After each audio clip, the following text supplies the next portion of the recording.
জুলাই গণঅভ্যুত্থান পরবর্তী যখন নানা সংস্কার আলোচনা ঠিক সমান্তরালভাবে গিয়েছে জাতীয় নির্বাচন আলাপ, কিন্তু জুলাই সনদের ভিত্তি তৈরিতে গণভোটের প্রয়োজনীয়তাও কম নয়। আজ আমরা ভোটের ট্রেনে আলোচনা করব গণভোট এবং তফসিল নিয়ে। পুরো আয়োজন জুড়ে আপনার সঙ্গে আছে নাজমুস সাকিব। দেশের সবচেয়ে মজবুত আরএফএল ল্যাডার, যা 6061 গ্রেড অ্যালুমিনিয়ামে তৈরি। শক্তিশালী এমএস ক্রসবার নিশ্চিত করে সর্বোচ্চ নিরাপত্তা। RFL ladder. দর্শক, আমরা আলোচনায় যাব, তবে তার আগে চলুন দেখে আসি বিগত 3টি নির্বাচন নিয়ে কি হয়েছিল সেই সংক্রান্ত সরকারি তথ্যচিত্রটি। যতবার ক্ষমতা এসেছে জনগণের ভোটেই এসেছে, তার বাইরে কখনো ক্ষমতা দখল করে নাই। এই যে আপনার সিলমারা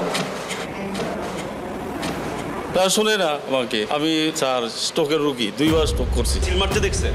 এতক্ষণ স্যার আমি টয়লেটে ছিলাম, আমি দোকানে গেছি। আমরা দেই নেই, তারা জোর করে নিয়েছিলাম, দেই নেই। জাল ভোটের যে চেষ্টাটা শেষ হয়েছে, এটা কি আপনি দেখেছেন?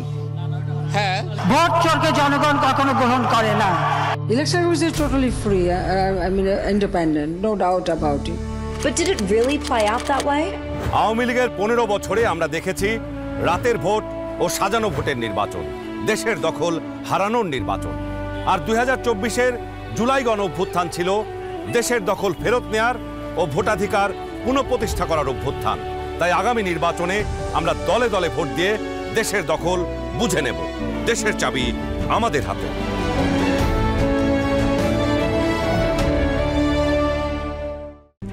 RICL TMX, যুগের পর যুগ স্থাপনা থাকে মজবুত। VRM প্রযুক্তির RICL TMX।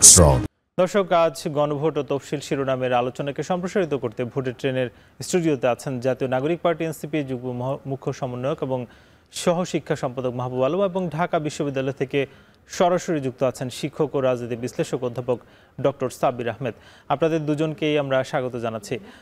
আমরা একটু শুরুতেই যেতে চাই মাহবুব আলম, আপনার কাছে।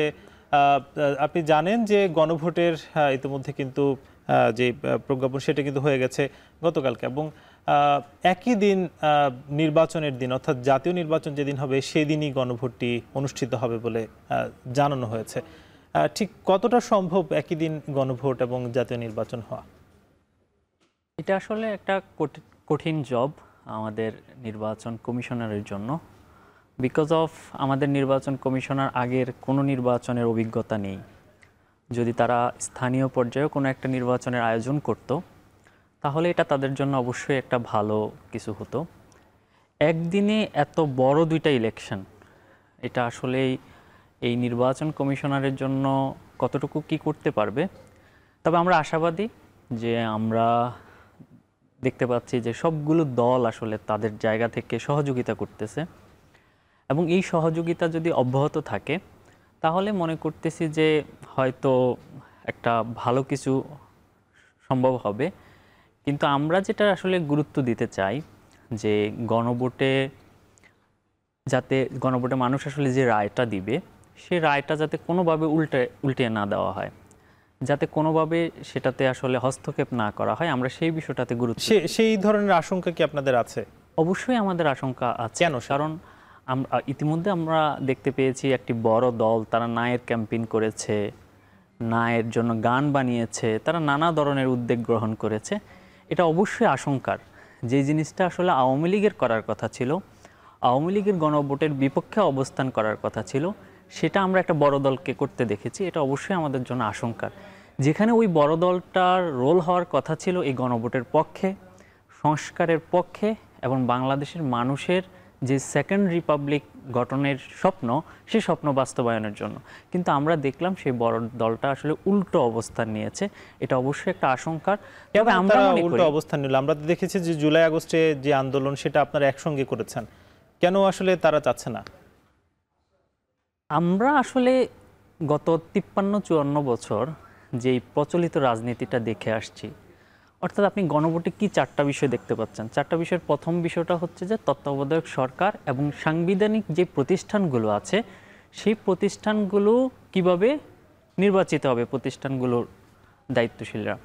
এখন এখানে যেই বিষয়টা আসলে আগে হতো যে প্রধানমন্ত্রী চাইলে যে কাউকে নিয়োগ দিয়ে দিতে পারতেন, আমরা এই গণভোটে ফাইট করে, আমরা এই জুলাই সনদে ফাইট করে আমরা যেই বিষয়টা অন্তর্ভুক্ত করলাম যে আপনি চাইলেই প্রধানমন্ত্রী, আপনি চাইলেই যে কোনো কিছু জুলাই সনদে বা আপনি সাংবিধানিক প্রতিষ্ঠানগুলো চেয়ারম্যান নিয়োগ দিতে পারবেন না, আপনি তত্ত্বাবধায়ক সরকার চাইলেই নিয়োগ দিতে পারবেন না, আপনি নির্বাচন কমিশনার চাইলেই নিয়োগ দিতে পারবেন না।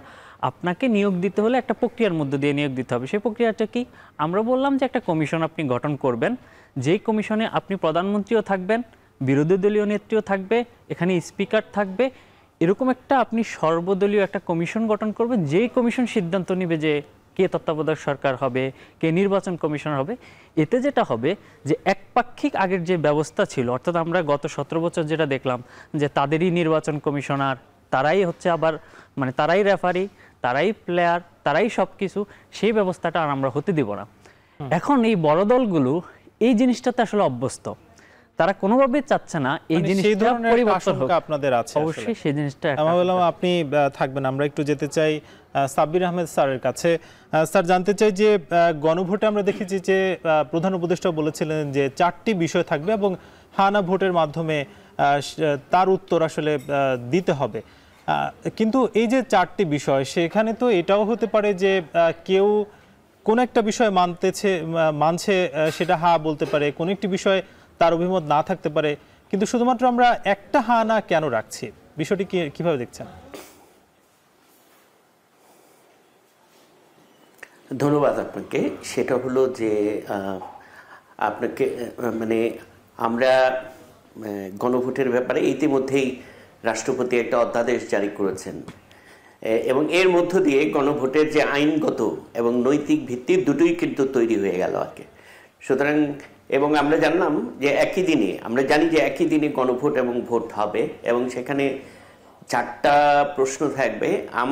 আমার যেটা বক্তব্য সেটা হচ্ছে যে এই মানে গণভোটের যে ব্যালটটা তৈরি করা হবে, সেই ব্যালটটা যেন কোনোভাবেই ভোটারদের জন্য কনফিউজিং কোনো বিষয় না হয়ে দাঁড়ায়, সেই বিষয়টা খেয়াল রাখা দরকার বলে আমি মনে করি।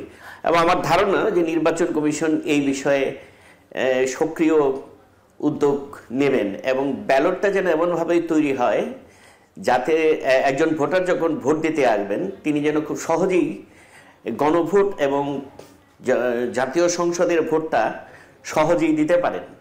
ধন্যবাদ আপনাকে।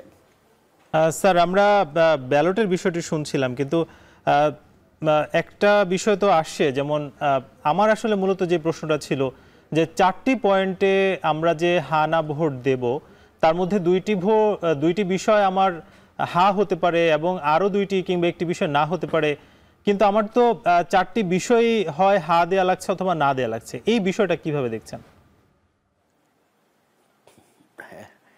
না, এটা তো অবশ্যই কনফিউজিং, এটাকে আপনার অবশ্যই রিথিং করতে হবে এবং আমি বিশ্বাস করি যে আলটিমেটলি যখন নির্বাচন কমিশন তার প্রস্তুতি চূড়ান্ত করতে দিয়ে এই বিষয়টির দিকে তারা নজর দেবেন। এটা তো হতে পারে না এইভাবে 4টা বিষয়কে আপনি দিয়ে আপনি ভোটারদেরকে আপনি কনফিউজ করবেন, এবং যেটা আলটিমেটলি আমাদের মনে রাখতে হবে যে অতীতে আমরা দেখেছি যে গণভোটে আপনার ভোট দেওয়ার যে রেট বা হার আমরা দেখেছি, সেই হার কিন্তু তুলনামূলকভাবে কম।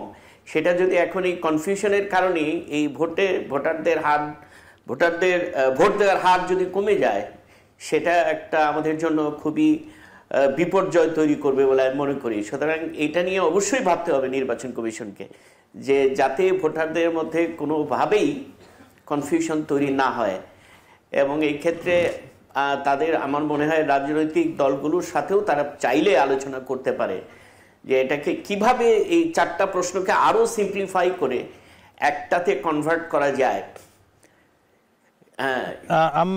আমরা এর বাইরেও আসলে আরেকটা বিষয় নিয়ে আলোচনা করতে চাই যে নির্বাচনে যে নিম্নকক্ষে আসলে যারা প্রাপ্ত ভোটের মাধ্যমে প্রতিনিধি হবেন, তাদের সংখ্যানুপাতিকের আলোকে উচ্চকক্ষে আমরা হয়তো 100-র মধ্যে দেখব, কিন্তু সেটা কি একটা জিনিস তৈরি করবে কিনা যে নিম্নকক্ষে যারা থাকবেন তাদেরই একটি ছায়া সংসদ আবার উচ্চকক্ষে পাচ্ছে কিনা, এটা নিয়ে আপনাদের কাছে প্রশ্ন থাকবে। তবে তার আগে নিব আমরা ছোট একটা বিরতি, ফিরবো কিছুক্ষণ পর।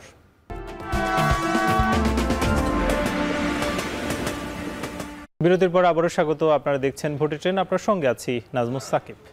আজ আমরা আলোচনা করছি গণভোট ও তফসিল নিয়ে। আলোচনাকে সম্প্রসারিত করতে ভোটের ট্রেন স্টুডিওতে আছেন জাতীয় নাগরিক পার্টির এনসিপি যুগ্ম মুখ্য সমন্বয়ক এবং সহশিক্ষা সম্পাদক মাহবুব আলম, এবং ঢাকা বিশ্ববিদ্যালয় থেকে সরাসরি যুক্ত আছেন শিক্ষক ও রাজনীতি বিশ্লেষক অধ্যাপক ডক্টর সাব্বির আহমেদ।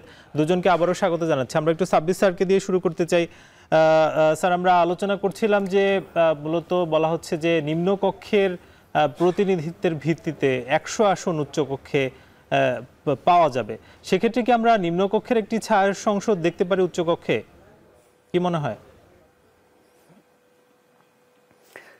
না, আমি বোধহয় জিনিসটা এইভাবে বুঝেছি, সেটা হলো যে মানে নিম্নকক্ষে রাজনৈতিক দলগুলো যে পরিমাণ ভোট পাবে সেই ভোটের প্রপোর্শন অনুযায়ী উচ্চকক্ষে তাদের প্রতিনিধি হবে আর কি।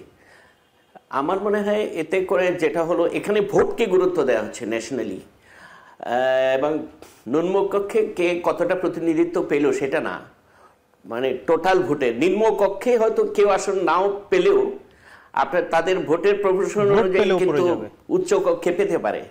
সেইভাবেই বোধহয় ব্যবস্থাটা করা হয়েছে। কিন্তু স্যার, একটা বিষয় তো দেখছি, যেমন বলা হচ্ছে যে বিরোধী দল থেকে ডেপুটি স্পিকার কিংবা নারী প্রতিনিধিত্ব এই সংক্রান্ত প্রায় 30টা ক্ষেত্রে বিজয়ী দল যারা থাকবে তারা পরবর্তী সংসদে এসব বিষয় মানতে বাধ্য থাকবে। এখন সেটা মানার ক্ষেত্রে কি আমাদের কোনো বাধ্যবাধকতা দেয়া হচ্ছে, কিংবা রাজনৈতিক দলগুলো যে আসলেই মানবে সেটার আসলে গ্যারান্টিটা কি দেখছেন? না দেখুন, এটা তো প্রথমত সবাই তো সনদে স্বাক্ষর করেছেন, সকল রাজনৈতিক দল, সুতরাং তাদের তো একটা নৈতিক দায়বদ্ধতা আছে। তারপরে আবার যখন এটা সংসদে যাবে সেখানে আমরা বিশ্বাস করি এবং আশাবাদী। কিন্তু স্যার, একটা বিষয় একটু মাফ করবেন, মাঝখানে বলতে চাই, যেমন বিএনপি নেতা সালাউদ্দিন আহমেদ কিন্তু বলেছিলেন যে প্রধান উপদেষ্টা মূল দলিল অর্থাৎ সনদের যে দলিল সেটা থেকে সরে গেছেন। এর মানে কি এখানে একটি সেগুলো না মানার প্রবণতা কি তৈরি করে? সেটা না মানার প্রবণতা তৈরি করতে পারে যদি তারা সংখ্যাগরিষ্ঠ, যদি বিএনপি এরকম হয় যে তারা 2/3 মেজরিটি পেয়ে যায়। সেই ক্ষেত্রে আমি মনে করি যে একমাত্র সেফগার্ড হলো সংসদে যারা বিরোধী দল থাকবে তারা এখানে গুরুত্বপূর্ণ ভূমিকা রাখতে হবে। অ্যাট দি সেম টাইম যে সকল রাজনৈতিক দলগুলো এই ঐক্যমত প্রচেষ্টার সাথে জড়িত ছিল তারা যদি সংসদে নাও আসতে পারে, সংসদের বাইরে এই বিষয়গুলো নিয়ে তাদের আন্দোলন গড়ে তুলতে হবে। এটা কিন্তু এই জুলাই সনদ বাস্তবায়নের দায়িত্ব শুধু সরকারি দলের উপরে ছেড়ে দিলে হবে না। এটা যদি আপনার সকল রাজনৈতিক দল যদি দায়িত্বটা না নেয় তাহলে কিন্তু এটা নিয়ে শঙ্কা থেকেই যাবে। আমরা একটু মাহবুব আলম আপনার কাছে জানতে চাই যে খুব সম্প্রতি বিবিসি বাংলাকে একটি সাক্ষাৎকারে জামাতের নেতা যিনি তাহের, তিনি কিন্তু বলেছেন যে এই সরকারের অধীনে সুষ্ঠু নির্বাচন সম্ভব নয়। এনসিপিও কি তাই মনে করে? আমরা বিষয়টাকে এভাবে দেখতে চাই যে আসলে এই সরকার একটা ক্রান্তিকালীন সময় আসলে গঠিত হয়েছে, এবং এমন সময় দায়িত্ব নিয়েছে যখন আসলে থানাগুলোতে কিছুই ছিল না। তারপরে তারা ডে বাই ডে ইমপ্রুভ করেছে, এবং এই সরকারের হাতে এখনও 2-3 মাস সময় আছে। এই সময়ের মধ্যে জনগণের প্রত্যাশার আলোকে তারা নির্বাচন যেভাবে সুষ্ঠু করা দরকার সেভাবে সুষ্ঠু করার জন্য আয়োজন করবে। আমি স্যারের সাথে একটা বিষয় অ্যাড করতে চাই, সেটা হচ্ছে আমরা বাংলাদেশের জনগণ, আমরা যেটা মনে করি যে আমরা যখন গণভোটের মধ্য দিয়ে কোনো একটা বিষয় পাশ করব, সেটা বাংলাদেশের কোনো রাজনৈতিক দলের শক্তি নেই, সেই বিষয়টা তারা প্রত্যাখ্যান করবে। যদি তারা প্রত্যাখ্যান করে তাহলে তাদের পরিণতি আওয়ামী লীগের চেয়ে খারাপ হবে। আমরা স্পষ্ট ভাষায় যেটা বলতে চাই এবং সবিনয়ে বলতে চাই, তারা যদি সেই ভুল পথে হাঁটে তাহলে তারা বাংলাদেশের আর রাজনীতি করতে পারবে না। সুতরাং তারা সেই আগুন নিয়ে আর খেলবে না। তারা বাংলাদেশের মানুষ যে সেকেন্ড রিপাবলিকের কথা বলে আসছে, যেই সংস্কারের জন্য 3 তারিখ নাহিদ ইসলামের 1 দফার ডাকে রাস্তায় নেমে আসছে, সেই 1 দফার এবং সেই সংস্কারের জন্য তারা আবারও রাজপথে নেমে আসবে। সুতরাং যেই গণভোট, আপনি অলরেডি জুলাই সনদ স্বাক্ষর হয়ে গেছে, সামনে গণভোট হবে, সেই গণভোটে মানুষ হাঁকে কিন্তু জয়যুক্ত বেশ কিছু করবে। প্রতিবেদনে দেখছি যে গণভোটের হা না বা কি আসলে গণভোট সেসব বিষয়ে মানুষ আসলে বুঝতে পারছে না। এটা কিভাবে দেখছেন? হ্যাঁ, এর জন্য সরকারকে উদ্যোগ নিতে হবে এবং রাজনৈতিক দলগুলোকে উদ্যোগ নিতে হবে। রাজনৈতিক দলগুলোর দায়িত্ব হচ্ছে যে এই যে বাংলাদেশে একটা সুযোগ আসছে, যে পরিবর্তনের যে সুযোগ, এবং আপনি যদি এই 4টা দফা একটু বিশ্লেষণ করেন, এই 4টা দফায় আসলে বাংলাদেশের আগামীর ভবিষ্যৎ নির্ধারণ করে দিবে। সুতরাং আপনি যদি বাংলাদেশের আসলে সত্যি পরিবর্তন চান, তাহলে বাংলাদেশের প্রত্যেকটি রাজনৈতিক দলকে উদ্যোগ নিতে হবে, মানুষকে বোঝাতে হবে, তাদের নেতাকর্মীদেরকে বোঝাতে হবে যে এই গণভোটটা কেন দরকার। যারাই এটা ভুল করবে এবার, যারাই এই গণভোটের বিপক্ষে অবস্থান নেবে, তারা বাংলাদেশের রাজনীতি থেকে হারিয়ে যাবে, রাজনীতিতে নাই হয়ে যাবে। আপনারা থাকবেন আমাদের সঙ্গে, আমরা ফিরবো ছোট একটা বিরতির পর।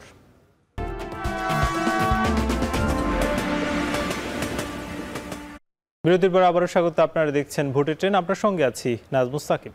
গণভোট ও তফসিলের আলোচনাকে সম্প্রসারিত করতে ভোটের ট্রেনের স্টুডিওতে আছেন জাতীয় নাগরিক পার্টির এনসিপি যুগ্ম মুখ্য সমন্বয়ক ও সহশিক্ষা সম্পাদক মাহবুব আলম, এবং ঢাকা বিশ্ববিদ্যালয় থেকে সরাসরি যুক্ত আছেন শিক্ষক ও রাজনীতি বিশ্লেষক অধ্যাপক ডক্টর সাব্বির আহমেদ। দুজনকে আবারও স্বাগত জানাচ্ছি। আমরা মাহবুব আলম, আপনার কাছে জানতে চাই যে নির্বাচন কমিশন থেকে বলা হচ্ছে যে এই অর্থাৎ ডিসেম্বরের শুরুর দিকেই তফসিল ঘোষণা হতে পারে, কিন্তু আইন শৃঙ্খলার যেসব বিষয়গুলো আমরা দেখছি, ঠিক মাসখানেকের আগে বেশ কয়েকটি জেলাতে বিজিবি মোতায়েন করা হয়েছে, এবং দেখেছি যে বেশ কয়েকজন অর্থাৎ শেখ হাসিনা থেকে শুরু করে কয়েকজনের রায়ের ক্ষেত্রে কয়েকটা অঞ্চল অর্থাৎ পদ্মা সেতুর একটা পাশ প্রায় গাড়ি চলাচল বন্ধই এক প্রকার ছিল। এই পরিস্থিতিতে আসলে তফসিল দেওয়ার পর আইন শৃঙ্খলার উন্নতি কি আসলে ঘটতে পারে নাকি আরও অবনতি ঘটবে? আমি আমার পূর্বের আলোচনায় বলেছিলাম যে আসলে এবারের নির্বাচনটা একটা চ্যালেঞ্জিং নির্বাচন, এবং সম্প্রতি আমরা মিডিয়ার মাধ্যমে জানতে পারলাম যে এবার আসলে ৬৭% নির্বাচনী কেন্দ্র ঝুঁকিপূর্ণ, যেটা পূর্বের ইলেকশনগুলোতে আপনি যদি দেখেন সেটা 20-25%, বাট এবার 67%। এটা হিউজ নাম্বার। কিন্তু দুর্ভাগ্যজনক, আপনি এখনও পর্যন্ত দৃশ্যমান কোনো কার্যক্রম দেখবেন না যে এই যে ঝুঁকিপূর্ণ কেন্দ্রগুলোতে কোনো ধরনের আয়োজন বা কীভাবে আসলে এগুলো মোকাবেলা করা যায়, সেগুলো নিয়ে আসলে নির্বাচন কমিশনারের কোনো ধরনের কোনো উদ্যোগ দেখতে পাচ্ছি না। আবার নির্বাচন কমিশনার যেটা করতেছে, যে নির্বাচন কমিশনার মানে আমার কাছে মনে হয় যে একটা দ্বিধাদ্বন্দ্বে আছে। এতদিন ধরে বলতেছিল যে আমরা গণভোটের জন্য প্রস্তুত না, আজকে আবার গণভোটের একটা তফসিল হয়ে গেল। এখন এমন অবস্থায় আমরা যেটা আশা করতে পারি আসলে নির্বাচন কমিশনারের কাছে, আমাদের আশা করা ছাড়া আর আসলে আমাদের কাছে বিকল্প কোনো ওয়ে নাই, যে আমাদের আসলে যে এক্সিস্টিং যে রাজনৈতিক দলগুলো আছে, যারা আসলে শেখ হাসিনার মতো ফ্যাসিবাদকে তাড়িয়েছে, যারা মাঠে এখন অ্যাক্ট করতেছে, তাদেরকে আসলে দায়িত্বটা নিতে হবে আগামী সুষ্ঠু নির্বাচনের জন্য। আর নয়তো বাংলাদেশে আসলে সুষ্ঠু নির্বাচন কোনোভাবেই সম্ভব না। কারণ আমাদের আসলে কিছু কিছু রাজনৈতিক দলের কর্মীদের মানে কালচারটাই হয়ে গেছে আসলে কেন্দ্র দখলের কালচার, সেই আগের পুরনো ধাঁচের। আপনি দেখেন বিভিন্ন জায়গায় এখনও হামলা হচ্ছে, নিজেরা মারামারি করতেছে, নিজেদের নমিনেশনকে কেন্দ্র করে মানুষকে হয়রানি করতেছে। আমাদেরকে আসলে রাজনৈতিক কালচারটা আমাদের পরিবর্তন করতে হবে। যদি আমরা আসলে রাজনৈতিক কালচার পরিবর্তন না করতে পারি, তাহলে নির্বাচন কমিশনারের একার পক্ষে এই নির্বাচন কোনোভাবে সুষ্ঠু করা সম্ভব না। আগের যেই কালচার, আগের আমরা নির্বাচনে আপনি বলছিলেন যে নিজেরা মারামারি কিংবা কেন্দ্র দখল, সেটা কি এইবারও হতে পারে? অবশ্যই, আমরা তো অলরেডি টেইলর দেখতে পাচ্ছি। দেখেন, একটা আসনে তাদের দল মনে করছে যে he is the best candidate, তারা ঘোষণা দিয়ে দিছে, কিন্তু আরেকটা দল গিয়ে রাস্তায় মানুষকে হয়রানি করতেছে, রাস্তা অবরোধ করতেছে, ভাঙচুর করতেছে। তাহলে এই রাজনীতির আসলে কালচারটা কি পরিবর্তন হলো না? তো আমরা 5ই আগস্টের পরবর্তীতে যে জিনিসটা বারবার করে বলতেছি যে রাজনীতির এই কালচারটা পরিবর্তন করতে হবে। আপনি নির্বাচন কমিশনের উপর দায় চাপাতে পারেন, সরকারের উপর দায় চাপাতে পারেন, কিন্তু অ্যাজ এ পলিটিক্যাল পার্টি হিসাবে আপনারও দায় আছে। আপনাকে আপনার কর্মীদেরকে অবশ্যই বলতে হবে যে এই ধরনের রাজনীতি আর বাংলাদেশের মানুষ গ্রহণ করতেছে না। আপনাকে আপনার কর্মীদেরকে সচেতন করতে হবে, এবং আগামীতে যদি আসলে তারা কোনো ধরনের এই বিশৃঙ্খলা করতে যায়, অবশ্যই আপনার যথাযথ ব্যবস্থা নিতে হবে। নয়তো আপনি আসলে বাংলাদেশের রাজনীতিতে গত আপনি 17 বছর দেখেছেন যে নানা ওয়েতে আওয়ামী লীগ নির্বাচন করার চেষ্টা করছে, এবং তারা ক্ষমতায় ছিল, কিন্তু বাংলাদেশের মানুষ কিন্তু যথাসময়ে যথাযথ জবাব দিয়ে দিয়েছে। এবং দিয়েছে। এবারও যদি আপনি সেই ধরনের কালচারের মধ্যে প্রবেশ করেন, হয়তো আপনি ক্ষমতায় যাবেন, কিন্তু বাংলাদেশের মানুষ আপনাকে ঠিকই জবাব দিয়ে দিবে। ঠিকই জবাব দেবে। আমরা একটু সাব্বির আহমদ স্যারের কাছে যেতে চাই যে স্যার, কিছুদিন আগেই কিন্তু পুলিশের যিনি আইজিপি তিনি কিন্তু বলেছিলেন যে যেই বিশৃঙ্খলা আসলে দেশে তৈরি হয়েছে, একটা পর্যায়ে তো পুলিশের মনোবল আরও ভেঙে যেতে পারে এবং নিজের নিরাপত্তা নিজেরই দিতে হবে তখন। এটা আসলে কিসের ইঙ্গিত বহন করে, যদিও তফসিলের আর মাত্র অল্প কিছুদিন বাকি? না দেখুন, আমরা তো বেশ খানিকটা সময় ধরেই পুলিশের যে সাংগঠনিক ক্যাপাসিটি সেটা নিয়ে আমরা শুনে আসছি, বিশেষ করে 5ই আগস্টের পর থেকে। সুতরাং এত অল্প সময়ের মধ্যে পুলিশের যে সক্ষমতা সেটা হয়তো নির্বাচনের আগে ফিরিয়ে আনা যাবে কিনা সেটা তো একটা মানে ভাববার বিষয়। তো সেক্ষেত্রে আমাদের যে আমার ব্যক্তিগতভাবে যে মত ছিল যে আমরা যদি আমার মনে হয় যে মিস্টার মাহবুবুল আলম যে বাস্তবতাটা তুলে ধরলেন, এটা ঠিক একদম সঠিক কথাই তিনি বলেছেন বলে আমি মনে করি। এবং এটা আরও মাত্রা পাওয়ার সম্ভাবনা বেশি, মানে একটা সহিংস পরিবেশ তৈরি হতে পারে যদি আওয়ামী লীগ বা জাতীয় পার্টির এলিমেন্টগুলো এটার সাথে যুক্ত হয়। সুতরাং আমি মনে করি যে সামনের নির্বাচনটা একটা কঠিন নির্বাচন এবং এই নির্বাচনের জন্য প্রস্তুতিটা হওয়া দরকার অত্যন্ত সুচিন্তিত। এবং এই ক্ষেত্রে আমার যেটা ব্যক্তিগত অভিমত বা প্রস্তাবও বলতে পারেন, আমি মনে করি যে এই নির্বাচনটা একদিনে করার চেষ্টাটা না করে যদি নির্বাচন কমিশন ভাবে যে পুরো ধরুন 8টা বিভাগে আমরা একদিনে না করে যদি 4 দিনে করতে পারি, সেই ক্ষেত্রে যে আইন শৃঙ্খলা বাহিনীর ক্ষেত্রে যে সক্ষমতার ঘাটতি রয়েছে সেই ঘাটতিটা পূরণ করে নির্বাচনটা কিন্তু করা সম্ভব। তবে আমি এটা দৃঢ়ভাবে বিশ্বাস করি, আমি মাহবুবুল আলমের সাথে একমত হয়ে বলতে চাই যে রাজনৈতিক দল যদি সহযোগিতা না করে সকলে মিলে একটা ভালো নির্বাচনের জন্য, তাহলে আসলেই এই সামনের যে নির্বাচন করাটা একটা কঠিন কাজ হয়ে যাবে। আমরা হয়তো একটা নির্বাচন হয়তো দেখব, কিন্তু সেটা ঐতিহাসিক নির্বাচন হবে কিনা, ফ্রি অ্যান্ড ফেয়ার ইলেকশন বলতে আমরা যেটা বুঝাই সেটা হবে কিনা, সেটা একটা প্রশ্নবিদ্ধ, সেটাই প্রশ্ন থেকেই যায়। স্যার ছোট করে একটু জানতে চাই যে পর্যবেক্ষকদের নিয়ে এর আগেও কথাবার্তা ছিল, এবারও কি আসলে পর্যবেক্ষকদের মাপকাঠি ঠিক করা যাবে? ছোট করে জানতে চাই।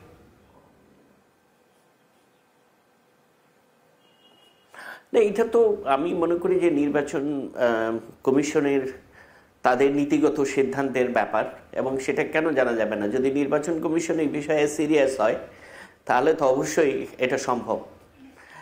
পর্যবেক্ষকরা যেন তারা সঠিকভাবে তাদের দায়িত্ব পালন করতে পারে, সেই নীতিমালা তাদের পুরনো নীতিমালা যদি মনে করেন সংশোধন করার দরকার, সেই নীতিমালা চেঞ্জ করে নতুনভাবে সেই নীতিমালা করা যেতেই পারে। আপনাদের দুজনকে অসংখ্য ধন্যবাদ আমাদেরকে সময় দেওয়ার জন্য। আমরা নিব ছোট একটা বিরতি, ফিরবো কিছুক্ষণ পর।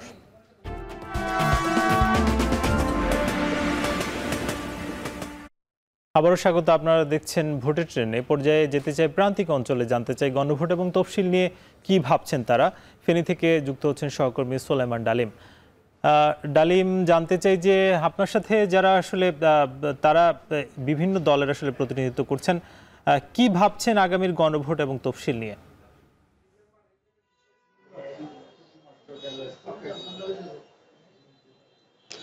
সাকিব, নির্বাচন কমিশন কিন্তু ফেব্রুয়ারিতেই নির্বাচন করবেন, সেটির জন্য ইতিমধ্যেই কাজ করে যাচ্ছেন তারা। আমরা প্রান্তিক পর্যায়ে যেটি দেখছি যে যেসব রাজনৈতিক দলগুলো রয়েছে, বিএনপি, জামাত, ইসলামী আন্দোলন, এনসিপি সহ অন্যান্য যেসব রাজনৈতিক দল, তারাও কিন্তু তাদের প্রার্থী ঘোষণা করে কিন্তু মাঠ পর্যায়ে কাজ করছেন।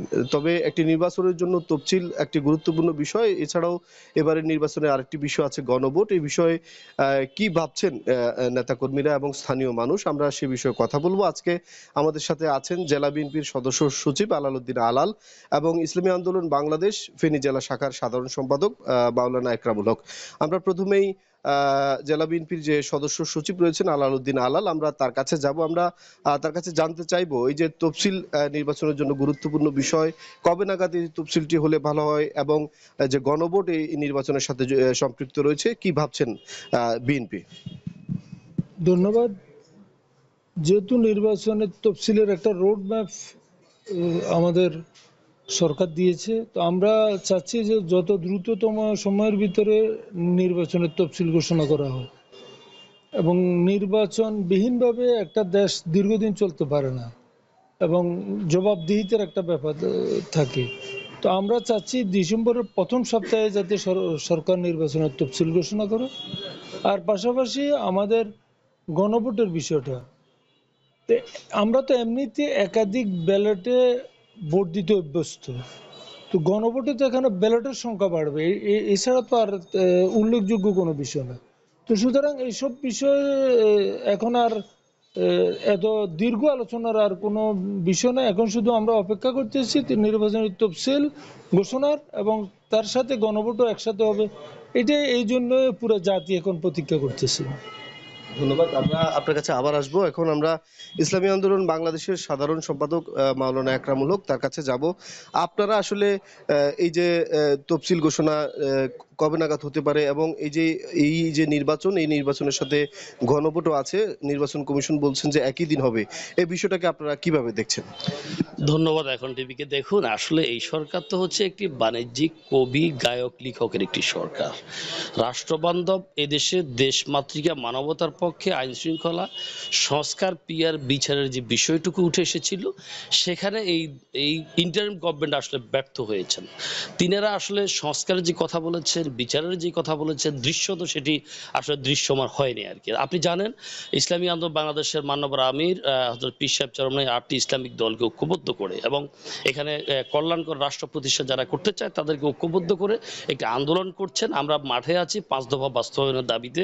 আমরা চাই জুলাই সনদের বাস্তবায়ন চাই, গণভোট চাই, এরপরে আমরা তফসিল চাই, নির্বাচন চাই। তো এই ক্ষেত্রে একই দিন যদি আপনার সিইসি কিংবা রাষ্ট্র যদি নির্বাচন এবং গণভোটের ব্যবস্থা করে, এটি একটি আসলে বুমেরাং হবে। এটি দেশের জন্য আসলে স্বস্তির কিছু হবে না, রাষ্ট্রের জন্য স্বস্তির হবে না।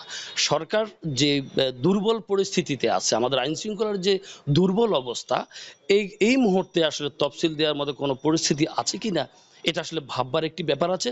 তবে এদেশের মানুষ একটি নির্বাচন চাই। আপনি জানেন 24 পরবর্তীতে একটি ইন্টারিম গভর্নমেন্ট আছে, তারা এই দেশ নিয়ন্ত্রণ করবার জন্য তারা সেই শক্তি অধিকার হারিয়েছেন। আসলেও একটি নির্বাচন প্রয়োজন।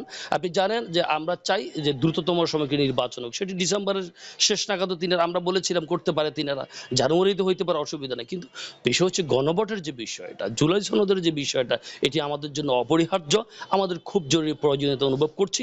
সরকার যদি মনে করে না তিনারা আসলে তফসিল দেবেন, তাদের আইন শৃঙ্খলা, তাদের প্রশাসন দক্ষতার সহিত সারা বাংলাদেশের সকল কেন্দ্রে, সকল জায়গায় সেনাবাহিনী দিতে পারবে এবং সেনাবাহিনী আইন শৃঙ্খলা যদি নিয়ন্ত্রণ করতে পারে, লেভেল প্লেইং ফিল্ড যদি নিশ্চিত তারা করতে পারবেন, আমাদের অসুবিধা নেই। তিনারা যদি এই মাসের শেষে, নভেম্বরের শেষে বা ডিসেম্বরের শুরুতে যদি তিনারা তফসিল দিতে পারে, দেশ জাতি মুখে আছে। তবে আমরা চাই গণভোটটি অবশ্যই ডিসেম্বরের মধ্যে হইতে হবে এবং যত সময় নির্বাচন হোক, আমাদের কোনো আপত্তি নেই। ধন্যবাদ আপনাকে। আপনার কাছে আবার আসবো। এখন আবার জেলা বিএনপির যে সদস্য সচিব রয়েছেন আলালউদ্দিন আলাল, তার কাছে আবার যাব। ইসলামী আন্দোলন যে প্রার্থী আমাদের সাথে আজকে আছেন, তিনি বলেছেন যে আইন শৃঙ্খলার যে পরিস্থিতি, সেটি কি আসলে একটি নির্বাচন উপযোগী হয়েছে কিনা সেটির বিষয়ে সন্দিহান। আপনারা আসলে আইন শৃঙ্খলা পরিস্থিতি একটি নির্বাচনের জন্য, সুষ্ঠু নির্বাচনের জন্য তৈরি হয়েছে কিনা, আপনারা কি মনে করেন? আইন শৃঙ্খলা পরিস্থিতি তো দেশে বর্তমানে যে পরিস্থিতি আছে, এটা নির্বাচনের ক্ষেত্রে এটা কোনো ব্যাঘাত হবে বলে আমার মনে হয় না। আর যেহেতু আমাদের এই সেনাবাহিনী বৈচারিক ক্ষমতা নিয়ে মাঠে আছে, এগুলো কোনো কিছুই সমস্যা না। সমস্যা হলো একটা, ইসলামী আন্দোলন সহ অনেকগুলো দল এখন সরকারের একটা অংশীদার হয়ে গেছে। তারা চাচ্ছে সময়টা যত দীর্ঘায়িত করা যায়, তারা এই ক্ষমতার একটা অংশীদার এখন ভোগ করতেছে। তারা এখন নানা জায়গায় প্রভাব বিস্তার করতে পারতেছে। নির্বাচন হয়ে গেলে তো এখানে যারা নির্বাচিত সরকারের কাছে ক্ষমতা চলে যাবে। তো ওনারা আসলে নির্বাচনে ওনাদের আসনগত বিষয়টা মনে হয় কনফার্ম হতে পারে না যে তারা একটা সুবিধাজনক আসন পর্যায়ে যাবে। এই জন্য তারা এখন বর্তমান সময়টাকে তারা সরকারি দল হিসেবে বেছে নিচ্ছে। তবে নির্বাচন একদম জরুরি, ডিসেম্বরের প্রথম সপ্তাহে তফসিল ঘোষণা করাটা একদম জরুরি। ধন্যবাদ। আমরা ইসলামী আন্দোলনের যে প্রার্থী রয়েছেন তার কাছে আবার যাব। আপনাদের অন্যান্য যে আজকে আমরা যে আলাল ভাইকে নিয়ে আসছি, ওনারা বলছেন যে এই কথার সাথে আপনি একমত কিনা? ধন্যবাদ। দেখুন, আসলে ফ্যাসিস্টের আমলে মূলত কোনো বিরোধী দল না থাকবার কারণে দেশ একটি অত্যাচারে নিমজ্জিত হয়ে গেছে। আমরা চাই বিএনপি একটি বড় দল, মানুষ যদি তাদেরকে ভোট দেয় তারা ক্ষমতায় যাবে, কিন্তু আমরা চোখে চোখ রেখে কথা বলতে চাই আর কি। বিরোধী দল যদি এদেশে না থাকে, এদেশের স্বাধীনতা, সার্বভৌমত্ব, অর্থনীতি টিকে থাকবে না। স্বাধীনতার সার্বভৌমত্ব রক্ষায়, এদেশের গণমানুষের ম্যান্ডেট রক্ষায়, এদেশের টাকা এদেশে রাখবার জন্য আমরা চাই না আর কি 1000 কোটি টাকা এদেশ থেকে বাইরে পাচার হোক, বেগমপাড়া হোক। আবার ওই ফ্যাসিস্টের মতো, যেহেতু আপনি জানেন বিগত আন্দোলন সংগ্রাম আমরা 17 বছর ধরে তাদের সাথে, আমরা বিএনপির মতো একটি বৃহত্তর রাজনৈতিক দলের সাথে আমরা সম্পর্ক ছিলাম। তো আমরা চাই, বা ইসলামী আন্দোলন বাংলাদেশ চায় যে একটি জাতীয় সরকার এদেশে হোক, মানবিক মর্যাদা প্রতিষ্ঠা হোক, সাম্প্রতিক মর্যাদা প্রতিষ্ঠা হোক, এদেশে একটি কল্যাণকর রাষ্ট্র প্রতিষ্ঠা হোক, এদেশের অর্থ এদেশেই থাকুক, মানবিক মর্যাদা, রাজনৈতিক সহাবস্থান রেখে একটি জাতীয় সরকার ইসলামী আন্দোলন বাংলাদেশ চায়। সেই হিসেবে আমরা পিয়ার পদ্ধতিতে নির্বাচন চেয়েছিলাম, কারণ পিয়ার পদ্ধতিতে যদি নির্বাচন না হয় এদেশে আবার ফ্যাসিস্টের উদ্ভব হবে, আবার স্বৈর শাসন হতে পারে, আপনার টেন্ডার, দুর্নীতি, দুঃশাসনের সয়লাভ হতে পারে। এই জন্য আমরা মূলত চাই আর কি যে একটি গুণী রাষ্ট্র হোক, একটি অর্থনীতি নির্ভরশীল রাষ্ট্র হোক। 54 বছরের মধ্যে এদেশের যতগুলো সরকার এসেছে তারা কেউ দেশ স্বাধীনতার পক্ষে কাজ করে নাই, এই দেশকে উন্নতশীল রাষ্ট্র করবার পরিকল্পনা করে নাই আর কি। যদি ইসলাম, ধন্যবাদ আপনাকে। আমরা আবার একটু চাই আর কি যে ইসলাম বান্ধব সরকার যদি এদেশে আসে, দেশের অর্থনীতি চাঙ্গা হবে, মানুষের মর্যাদা প্রতিষ্ঠা হবে। ধন্যবাদ। আমরা আপনার কাছে আবার আসবো। আমরা এখন যাচ্ছি বিএনপির যে জেলা বিএনপির সদস্য সচিব আছেন, আপনার সাথে যে প্রার্থী রয়েছেন ইসলামী আন্দোলন, তিনি পিয়ার পদ্ধতির কথা বলেছেন, আইনশৃঙ্খলা পরিস্থিতির কথা বলেছেন, আপনি বিষয়টা কিভাবে দেখছেন? পিয়ার পদ্ধতিটা তো আমাদের আশপাশের দেশগুলোতে এটা সম্পূর্ণরূপে ব্যর্থ হয়েছে। আপনি আমাদের আশপাশে শ্রীলঙ্কা, বিশেষ করে নেপালের পিয়ার পদ্ধতিটা তো এটা একটা জ্বলন্ত উদাহরণ হয়ে আছে। পিয়ার পদ্ধতি দিয়ে কোনো সরকার দীর্ঘমেয়াদী হয় না, আর দীর্ঘমেয়াদী সরকার না হলে, একটা নির্দিষ্ট 5 বছর টেন্টেটিভ টাইমের ভিতরে সরকার না হলে আসলে এটা কোনোভাবে দেশের উন্নতি সম্ভব না। আর আমরা আসলে এই যে আজকে আমাদের সাথে দুই পক্ষের যারা ছিলেন, বিএনপি এবং ইসলামী আন্দোলনের দুই পক্ষই কিন্তু দ্বিমত পোষণ করলেও তবে নির্বাচন হোক এবং তফসিল খুব তাড়াতাড়ি হোক সেটি বিষয়ে তারা কিন্তু ঐক্যমত। তো এই ছিল আমার কাছে ফেনী থেকে সর্বশেষ। ধন্যবাদ ডালিম। আপনার মাধ্যমে জানছিলাম যে এই দুটি দলের যারা নেতা আছেন তারা কিন্তু জানাচ্ছিলেন যে তাদের যে মতামত সেসব বিষয়ে। অসংখ্য ধন্যবাদ। আমরা আজকে কথা বলছিলাম, সেখানে আসলে অতিথি যারা ছিলেন তারা কিন্তু মোটা দাগে বলছেন যে গণভোট আসলেই বাংলাদেশে দরকার এবং তার মধ্য দিয়ে একটি জুলাই সনদের যে ভিত্তি সেটা উঠে আসতে পারে। পাশাপাশি যে আগামীর যেই তফসিল দেওয়া হবে কিছুদিনের মধ্যে, সেই তফসিলের পরপর বাংলাদেশে যাতে অরাজকতা তৈরি না হয় বা আইন শৃঙ্খলার একটি উন্নতি হয় সেটাও কিন্তু তারা প্রত্যাশা করেছেন। আজকের মতো ভোটের ট্রেনে আমরা শেষ করবো। আগামীকাল নতুন কোনো বিষয়ে আলোচনা হবে। শুভকামনা।